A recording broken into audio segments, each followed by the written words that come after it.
বন্ধুরা, গল্প পাঠ শুরু করার আগে আপনাদের কাছে আমার একটি ছোট্ট অনুরোধ। যদি আমার এই গল্প পাঠ আপনাদের ভালো লাগে, তাহলে অবশ্যই একটি লাইক দেবেন, গল্পটি আপনাদের প্রিয়জনদের সঙ্গে শেয়ার করবেন এবং চ্যানেলটি এখনও সাবস্ক্রাইব না করে থাকলে সাবস্ক্রাইব করে পাশে থাকবেন। আরেকটি বিশেষ অনুরোধ, প্রতিটি গল্প শোনার পর আপনাদের মূল্যবান মতামত কমেন্টে লিখে জানাবেন। এতে হয়তো আপনাদের বিশেষ কোনো উপকার হবে না, কিন্তু আমি ভীষণভাবে উপকৃত হব। কারণ আপনাদের মন্তব্য থেকে আমি বুঝতে পারি আমার পাঠের গুণগত মান কতটা উন্নত হচ্ছে এবং কোথায় আরও ভালো করার সুযোগ রয়েছে। তাই কমেন্টে আপনাদের মতামত জানাতে একেবারেই ভুলবেন না। আসুন এবার তাহলে শুরু করা যাক আজকের গল্প পাঠ। আমাদের আজকের উপস্থাপনা শিবরাম চক্রবর্তীর লেখা একটি খুবই হাসির গল্প। গল্পের নাম গদাই চাটুজ্জেকে চাই। আরে গদাই না, গদাম। আনমনা চলছিলাম, আচমকা এক আওয়াজ। ঘাড় ফিরিয়ে তাকাবার আগেই ধ্বনিটির প্রতিধ্বনির মতোই পিঠের উপরে আর এক গদাম, ওই গদাঘাত। কোঁক করে উঠে পিঠ ফেরালাম। না, মোটেই আমার চেনা নয়, কোশমিন কালেও দেখিনি লোকটাকে। বদমাইশের ধাড়ি, বলি এই সকালে যাওয়া হচ্ছে কোথায়? থতমত খেতে হলো। দিন কয়েক মাত্র বাসা বদলেছি, কলকাতার অন্য পাড়ার থেকে উঠেছি এই পাড়ায় এসে। এখনো পাড়াতে কারোর সাথে ভালো করে আলাপই হয়নি। এর মধ্যে গাছে উঠতে না উঠতে এক কাঁদি। এই গদাই গাদন, এই পিঠে পার্বণ কাঁদিয়ে দিয়েছে একবারে। বদমাইশের ধাড়ি কিনা তা নিয়ে মতভেদ থাকলেও আমি যে গদাই নই সে বিষয়ে একবারে সন্দেহাতীত। কাঁদিত হয়ে পিঠে হাত বুলোতে বুলোতে সেই কথাটাই বলতে যাচ্ছি, বাধা দিয়ে সে আমায় চায়ের দোকানে টেনে তোলে। চা খাওয়া গদা, দে একটা সিগারেট দে। দোকানে বসতে না বসতেই আবার আবদার ওর। দেখো, চা আমি খাই নে, আর সিগারেট খেলে আমার অম্বল হয় বলে চায়ের ওখান থেকে ওর হাত ছাড়িয়ে চোঁচা এক ছুট মারি। চলতি বাসের হাতল ধরে উঠে পড়ি চটপট। আবার বিকেলেই আর এক দুর্ঘটনা। ট্রাম থেকে নামছি, আর একজন আর সম্ভাষণ লাভ করলাম। এই যে চাটুর্য মশাই নাকি? আমার ভাগ্য ভালো বলতে হবে, আপনার দেখা পেয়ে গেলাম। আপনার দর্শন লাভের আশা তো আমি ছেড়েই দিয়েছিলাম। আগে আমি একটু হতভম্বই। হ্যাঁ, এবার একটু দয়া করুন, অনেকদিন তো হলো। সুদে আসলে দাঁড়ালো যে নেহাত কম কিছু না। এবার একটু কেরপা করুন মশাই।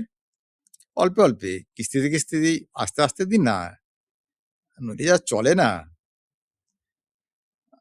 আগে দেখুন, আপনার একটু ভুল হচ্ছে। আমি কোনো চাটুজ্জে নই। ওর চাটুবাক্যের প্রতিবাদ আমাকে করতে হয়। নই এবং কখনো ছিলাম না। তা এই অভাগাটা হচ্ছে এক চক্রবর্তী। হ্যাঁ প্রভু, কেন আর ছলনা করেন?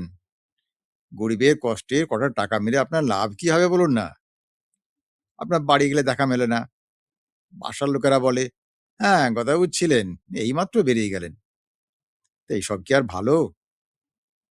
ভুল যে পাল্টেছেন তা তো দেখতেই পাচ্ছি, আর ভুল শুনেও বোঝবার জো নেই। গলার আওয়াজও প্রায় বদলে এনেছেন। এখন সামান্য কয়েকশো টাকার জন্যে বাপদাদার দেওয়া নাম, বাপদাদার নাম ডুবাতে যাচ্ছেন? ছি ছি, এ কাজ শ্রী গদাধর চাটুর্যের উপযুক্ত নয়, বুঝলেন? তো এমন কথার পর আর কথাই চলে না, কাঁচুমাচু হতে হয়। যখন বলছেন এত করে, তখন না হয় আসবেন কাল সকালে, দেখি কি করতে পারি, কতদূর কি করা যায়। ওই সাবেক বাসাতে আমাকে পাবেন, ওই সেই আস্থা বলি আছি আর কি। বলে কোনো রকমে তো পড়ে পাওয়া পানাদারের মায়াপাশটা কাটালাম। কিন্তু ভাড়া কি আর একটাই? শ্রীমান গদাইয়ের সম্বন্ধীরা বলতে গেলে এক গাদাই। সেদিন সন্ধ্যের আগেই আরেকজনের সঙ্গে সংঘর্ষ। আরে শালা গদা, আজ তোকে পাকড়েছি, ভালো জায়গাতেই পাওয়া গেছে। পাড়ার চাখানায় অভাবিত আর এক আবির্ভাব। চায়ের পেয়ালার সাথে আমাকেও চলকাতে হলো। এই ছোকরা যা, নিয়ে আয় চট করে। যা তৈরি হয়েছে? কারি, কোরমা, দো পেঁয়াজি, মোগলাই পরোটা। আরে কুছ পরোয়া নেই। লাগে টাকা দেবে আমাদের গৌরী সেন। মানে আমাদের গদাইদা খাওয়াচ্ছে আরকি। চমক ভাঙবার আগেই আওয়াজটা ভাঙল। আর বলা বাহুল্য তারপরে আমার ঘাড় ভাঙল। আনকরা ভাইয়ের দায়ের কোপ থেকে ঘাড়টাকে বাঁচানো আর গেল না।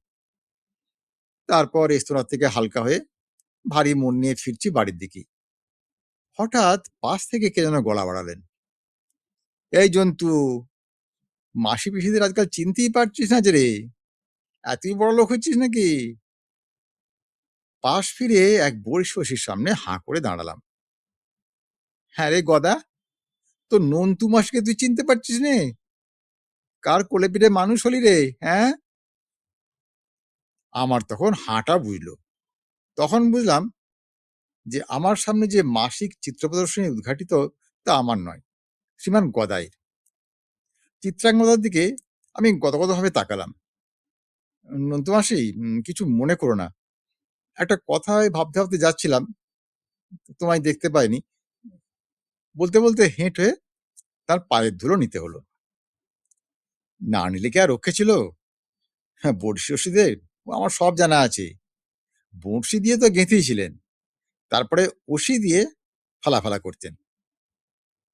জানি যে সারা পৃথিবী একটা রঙ্গমঞ্চ, কিন্তু তাই বলে কলকাতার সদর রাস্তাকে তার একটা দৃশ্যপট করে তোলার কোনো মানেই হয় না। হাত বাড়িয়ে মাসিমার পরিসীমা পাই। "আচ্ছা, এত কিসের ভাবনা রে তোর বাছা?" নন্তু মাসি আপ্যায়িত হন। শ্বশুরের অমন রাজৈশ্বর্যে পড়ে থাকতে। কিন্তু তাও বলি বাপু, বউটার কি দোষ? দোষ যদি থাকে তো শাশুড়ির। তাকে কি তুই নিবি না আর? আমার চমক লাগে। কাকে নেবার কথা বলছো? কার বউকে? কার বউ? হেহ, তুই অবাক করলি রে। অগ্নিসাক্ষী করে বিয়ে করেছিস, বলছিস আবার কার বউ? শাশুড়ি মা কি না হয় দজ্জাল। তাই বলে কি ৭ পাকের বউকে কেউ ফেলে দেয়? এমন পরীর মতন লক্ষ্মী বউ। নিজের অজ্ঞাতসারে এক পরীর মতো মেয়ের সঙ্গে পরিণত হয়েছি। অপ্রত্যাশিত এই সৌভাগ্যে নিজের প্রতি আমার ঈর্ষাই হতে থাকে, বলতে কি। হ্যাঁ, শ্বশুরটা মুখ পোড়া জানি। বিষয় আশয় শাশুড়ির নামে সব লিখে দিয়েছে। তারপর সে মরেছে। কিন্তু ও মুখ পুড়ে আর কদিন বল না? বেটি মরলে তখন আর তোকে পায় কে? শ্বশুরের অত সম্পত্তি, অমন বাড়িখানা তুই তো পাবি। এসব হাতছাড়া করবি? আরে বোকা, শাশুড়ির চোখ বুঝলে সবই তো তোর, তা বুঝিস নে? হ্যাঁ, বুঝি তো মাসিমা সবই, কিন্তু শাশুড়ি, হ্যাঁ, সে তার চোখই বোঝে না। হ্যাঁ, একদমই চোখ বোঝে না যে। তার তো গঙ্গা লাভের কোনো লক্ষণই দেখি না। আচ্ছা, এক কাজ কর, একদিন না হয় আমাদের বাড়ি যাস। সেঁকো বিষ আছে, তোকে দেবো। সব বনেশি খাবারের সঙ্গে মিশিয়ে দিস, সব ল্যাঠা চুকে যাবে, বুঝলি? কথাটা ভেবে দেখি। জবরদস্ত শাশুড়িকে জব্দ করতে সেঁকো বিষই যে একমাত্র তা আমি বলতে পারিনি। গনগনে আগুনে পুড়ে চাটুতে করে সেঁকতে পারলে আরো ভালো হয়। সেঁকতাপে অনেক রোগ সারে, তবে বোধহয় তেমন চুপিসারে হয় না। আর তাছাড়া কোনো জামাইয়ের পক্ষে এমনকি চাটুর্যে হলেও শাশুড়ির চাটুকার হওয়া শোভা পায় না। তাই ভেবেচিন্তে একমাত্র সেঁকো বেশি আমি শ্রেয় জ্ঞান করলাম। হ্যাঁ, মাসিমা, সেই ভালো। আমি যাবো তোমাদের বাড়ি। এখন তাহলে আসি। এই বলে মাসিমার আশীর্বাদ করিয়া নিজের পথ দেখি।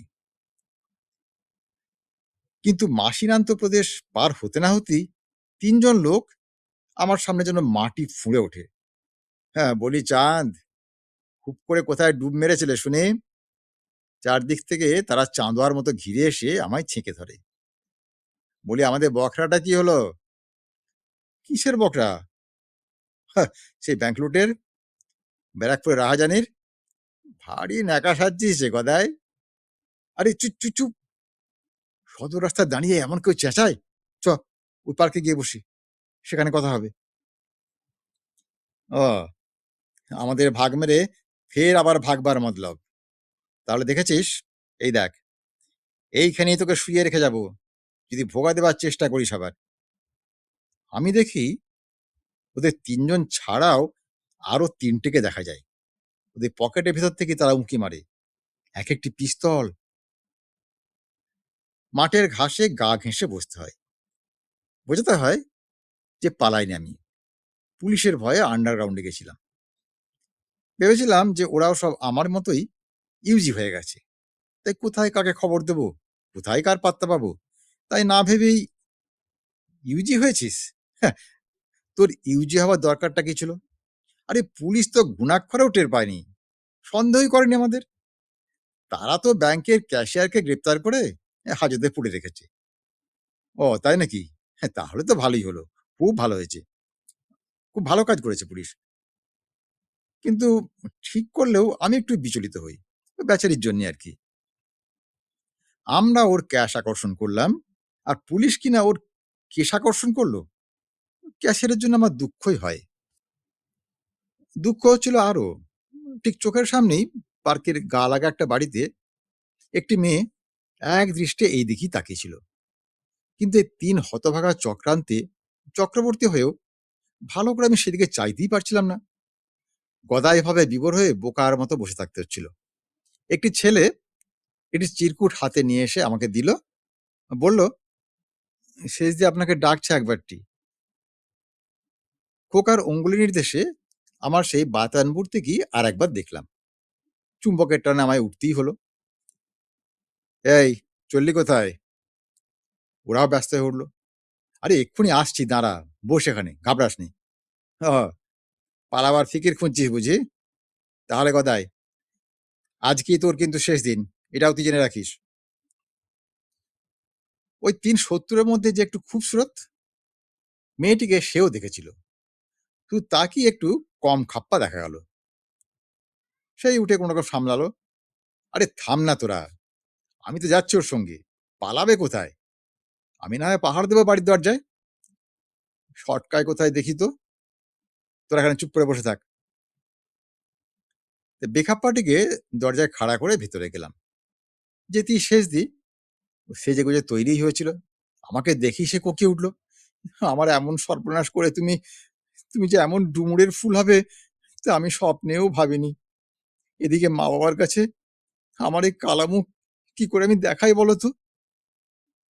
আমি তো স্তম্ভিত। গদাই যে কীর্তিমান তা আমি জানি, সকাল থেকেই জানছিলাম।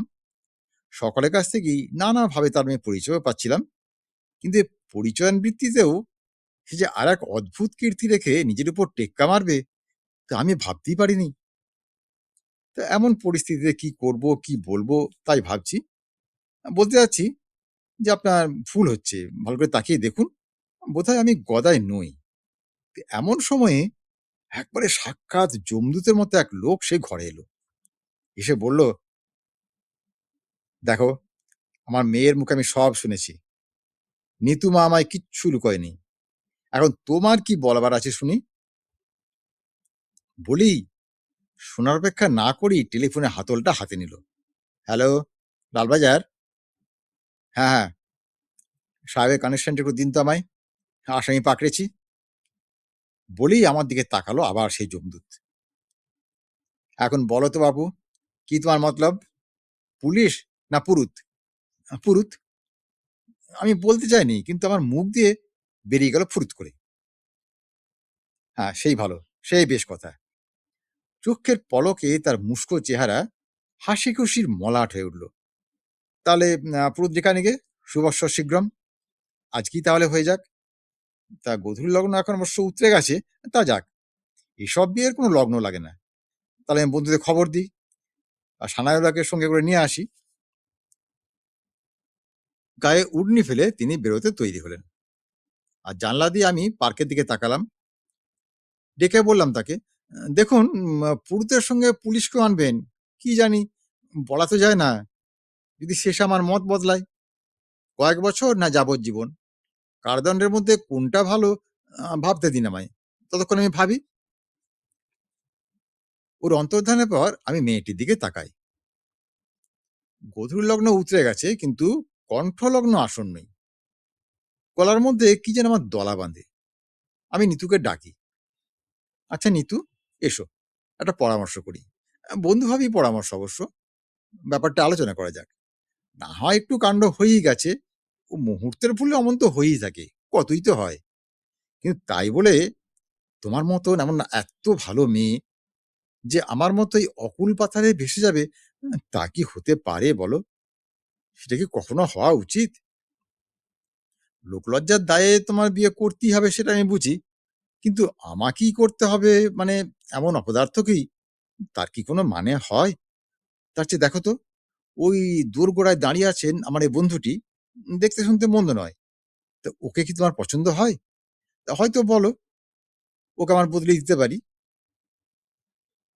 নিতু নিচের দিকে তাকায়, কিন্তু কিচ্ছু বলে না। মুখে না বললেও ওর আরক্তি মুখরতায় তা প্রকাশ পায়। নিতুই নব বলে একটা যে কথা আছে, কথাটা হয়তো মিথ্যে নয়।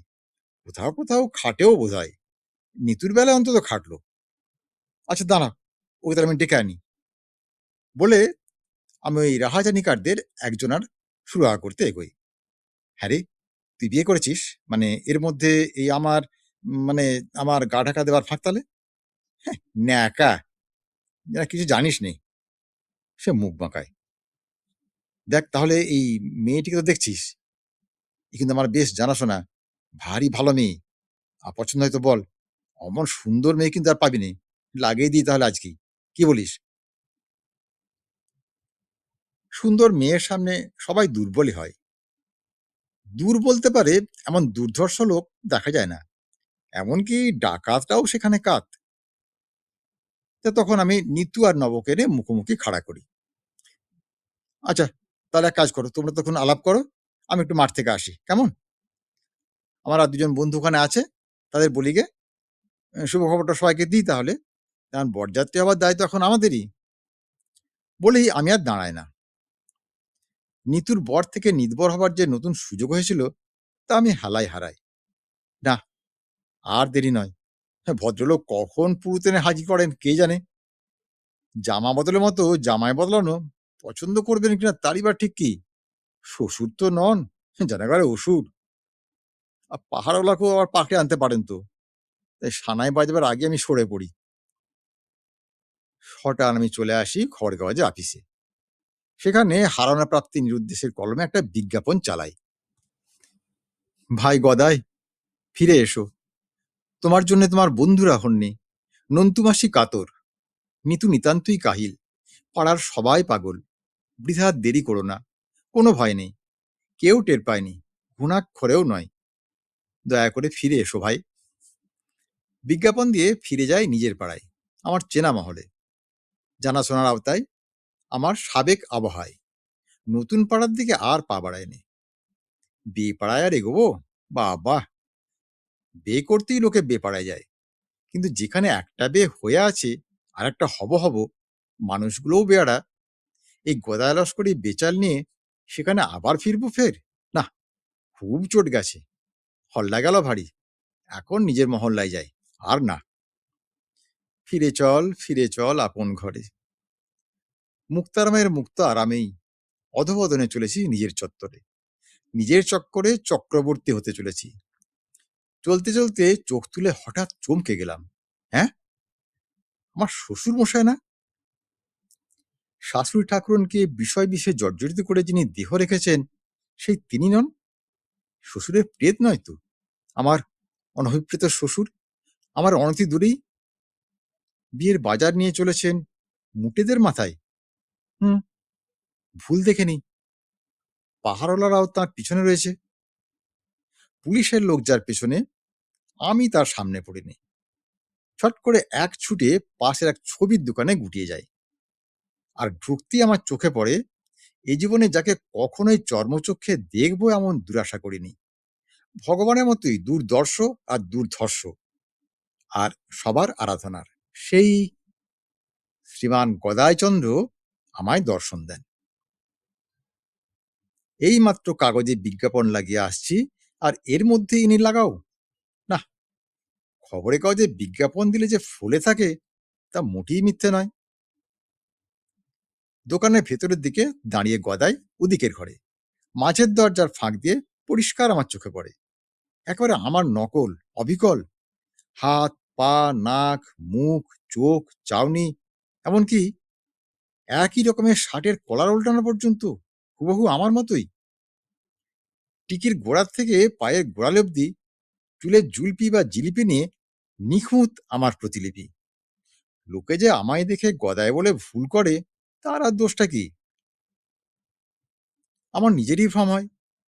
অদ্বিতীয় আমার এই দ্বিতীয় সংস্করণ এই পোড়া চোখে যে কোনোদিন পড়বে, নিজেই কি তা কখনো ভেবেছিলাম?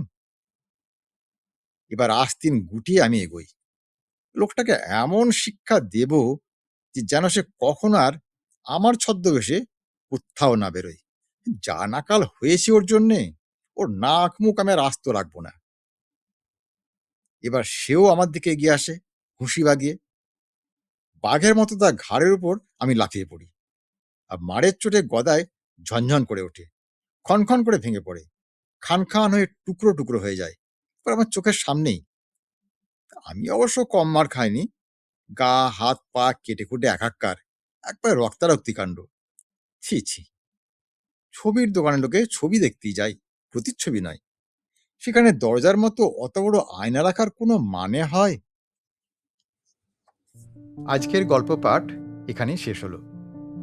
গল্পটি আপনাদের কেমন লাগলো তা অবশ্যই কমেন্টে লিখে জানাবেন। আপনাদের প্রতিটি মতামত আমাকে আরও ভালো কাজ করার অনুপ্রেরণা দেয়। আর যদি গল্প পাঠ ভালো লেগে থাকে তাহলে একটি লাইক দিন, গল্পটি শেয়ার করুন এবং চ্যানেলটি এখনও সাবস্ক্রাইব না করে থাকলে সাবস্ক্রাইব করে পাশে থাকুন। সবাই ভালো থাকুন, সুস্থ থাকুন। নমস্কার।